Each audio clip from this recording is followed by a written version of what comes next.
Hello students, all is well. Let's start new lesson. Page number 83, Molai Kathune.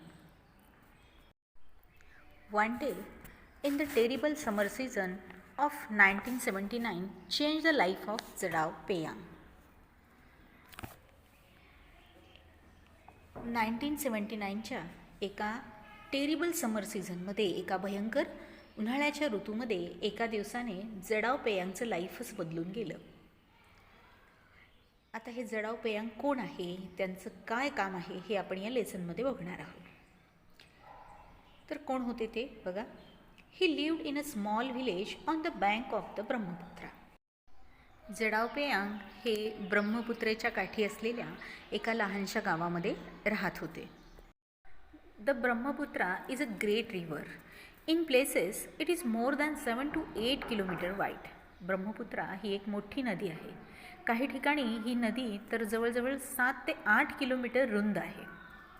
It has many sandbars and even an island known as Majuli island. या ठिकाणी sandbar हा नवीन word आहे बघा तुम्हाला. Sand म्हणजे काय, वाळू, आणि सँडबार म्हणजे वाळूचे मोठे मोठे ढीग नदीच्या पात्रामध्ये जमा होतात पहा, किंवा नदी किनारी देखील जमा होतात, तुम्हाला माहीत असतील. तर काय, it has many sandbar and even and island known as Majuli island. तर या नदीच्या काठावरती बरेचसे सँडबार्स आहेत, वाळूचे ढीग आहेत, आणि अगदी असे वाळूचे ढीग जमा होऊन तिथे एक माजुली नावाचं आयलँड देखील तयार झालेलं आहे, बेट तयार झालं आहे. Waters of Brahmaputra often flood Majuli and the sandbars. मग या ब्रह्मपुत्रेचं जे पाणी आहे ते बऱ्याचदा पुराच्या रूपाने येतं, आणि हे सँडबार त्या पुराच्या पाण्यामध्ये वाहूनसुद्धा जातात. When Jadav was about 15 years old he saw a terrible site. जेव्हा हा जडाव 15 वर्षाचा होता त्याने एक भयानक दृश्य पाहिलं. काय दृश्य पाहिलं बरं? On one of the sandbars thousand of snakes lay dead. त्याने बघितलं की एका सँडबारवरती 1000 ऑफ स्नेक्स ले डेड, हजारो साप मरून पडलेले आहेत. They had been washed ashore with the flood. आणि ते पुराच्या पाण्याबरोबर किनाऱ्यावर वाहून आलेले होते.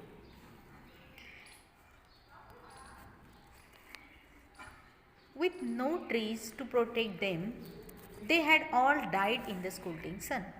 आणि त्या किनाऱ्यावरती किंवा तिथे त्यांना प्रोटेक्ट करायला कुठलंही झाडं वगैरे तिथे नव्हते, त्यामुळे त्या तळपत्या उन्हामध्ये ते सगळेच जे साप आहेत ते मृत्युमुखी पडले होते.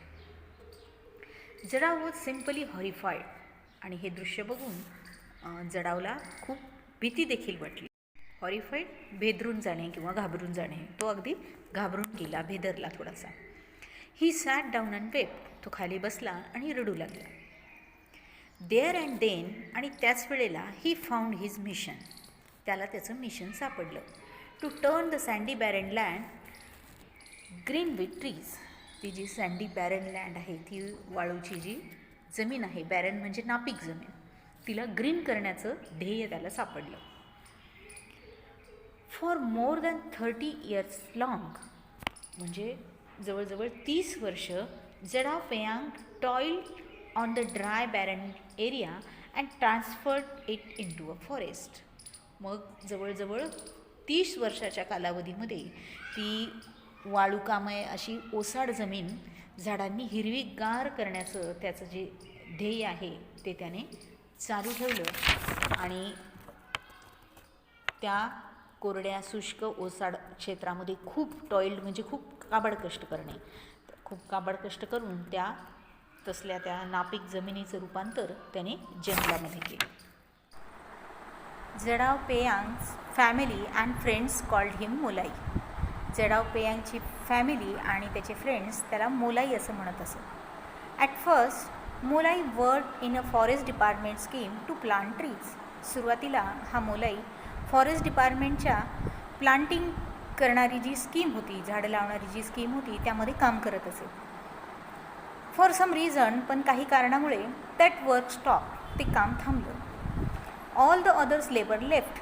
सगळे जे मजूर होते ते सोडून गेले. But not Molai. पण मोलाई काही त्याने ते काम काही सोडलं नाही. He decided to carry on the work all by himself. त्याने असं ठरवलं की हे काम त्याने स्वतःच चालू ठेवायचं. He went to the forest department officer and elders in the village. तो गावातल्या एल्डर्स मोठ्या लोकांकडे गेला, फॉरेस्ट डिपार्टमेंटकडेही गेला. Molai, nothing grow on the sandbar, don't waste your time, many of them advised. त्यातील बऱ्याच जणांनी त्याला असा सल्ला दिला की nothing grows on the sandbar, त्या सँडबारवरती काहीही उगवणार नाही. डोंट वेस्ट युअर टाईम, तुझा वेळ वाया घालवू नकोस. But someone told him to try growing bamboo. पण कुणीतरी त्याला असंही सांगितलं की त्यावर कदाचित बांबू वाढतील, बांबूचे रोपटे वाढतील. The forest department people gave him some sapling. आणि फॉरेस्ट डिपार्टमेंटच्या लोकांनी त्याला काही बांबूचे सॅपलिंग दिले. अर्ली नेक्स्ट मॉर्निंग, दुसऱ्या दिवशी सकाळी सकाळी Molai went to the island and planted his first tree carefully. दुसऱ्या दिवशी सकाळीच मोलाई त्या आयलँडवरती गेला आणि त्याने त्याचं पहिलं झाड तिथे काळजीपूर्वक लावलं. आफ्टर दॅट, त्यानंतर he visited the island every day. त्यानंतर दररोज तो त्या आयलँडला भेट देऊ लागला. Watering and tending the plants with love. आणि अगदी प्रेमाने त्या झाडांना पाणी घालू लागला, त्यांची काळजी घेऊ लागला. The plant began to grow. आणि ते रोपटे वाढायला सुरुवात झाली. विथ देम, आणि जशी ती रोपटी वाढायला लागली त्या रोपट्यांसोबत मोलाईज होप्स ऑल्सो ग्रू. मोलाईच्या अपेक्षा देखील वाढू लागल्या. He began to look for more sapling and other type of trees. मग तो अजून वेगळ्या प्रकारची ट्रीज तिथे येतील का त्याचा शोध घेऊ लागला आणि अजून काही सॅपलिंग तिथे लावता येईल का याचा त्याने शोध घेतला. He bought silk cotton sapling. मग त्याने पुढच्या वेळेस सिल्क कॉटन म्हणजे शेवरी, सिल्क कॉटनची रोपे आणली. टू हिज डिलाईट दे टूक रूट ऑन द आयलँड. आणि आनंदाची गोष्ट अशी की त्यांनीसुद्धा त्या आयलँडवरती मूळ धरले, म्हणजे ती पण वाढायला लागली. Part of the island was now dotted with green. आता त्या आयलँडचा काही पार्ट जो आहे, काही भाग, तो असा हिरव्या हिरव्या ठिपके त्यावर दिसू लागले. ते हिरवे ठिपके कशाचे होते तर या सॅपलिंगचे होते. Molai now spend all his time on the small island. आता मोलाई त्याचा सगळा वेळ त्या छोट्याशा आयलँडवरती घालवू लागला.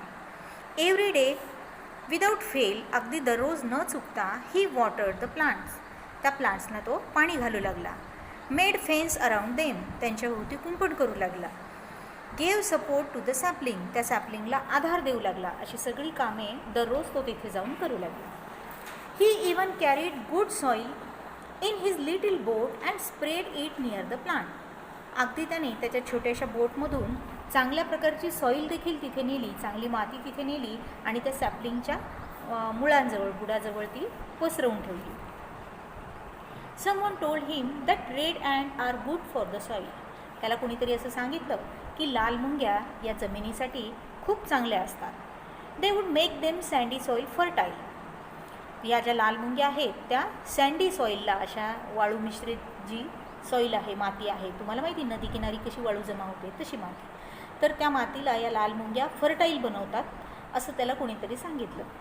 मोलाई then carried heap of them to the island. आणि मग मोलाईने काय केलं तर असे त्या लाल मुंग्यांचे ढीकच्या ढीक त्याने त्या आयलँडला नेऊन सोडले. He was not put out by the ant bite. आणि जरी त्या मुंग्या त्याला चावल्या तरीही त्याने ते काम सोडलं नाही. He also took different type of grasses there. त्यांनी वेगवेगळ्या प्रकारचं गवत देखील तिथे नेलं. The green patches on the island became thicker and bigger. आता त्या आयलँडवरचे जे ग्रीन पॅचेस आहेत, हिरव्या रंगाचे पॅचेस, ते आता मोठे, थिकर, थोडे जाड दिसायला लागले आणि मोठे दिसायला लागले. म्हणजेच काय, तिथं आता विविध प्रकारची रोपे, गवत यांची वाढ होऊ लागली आणि ते अजून दाट होऊ लागले. मुलांनो, हा लेसन थोडा मोठा आहे. याचा बाकीचा पार्ट आपण पुढच्या तासामध्ये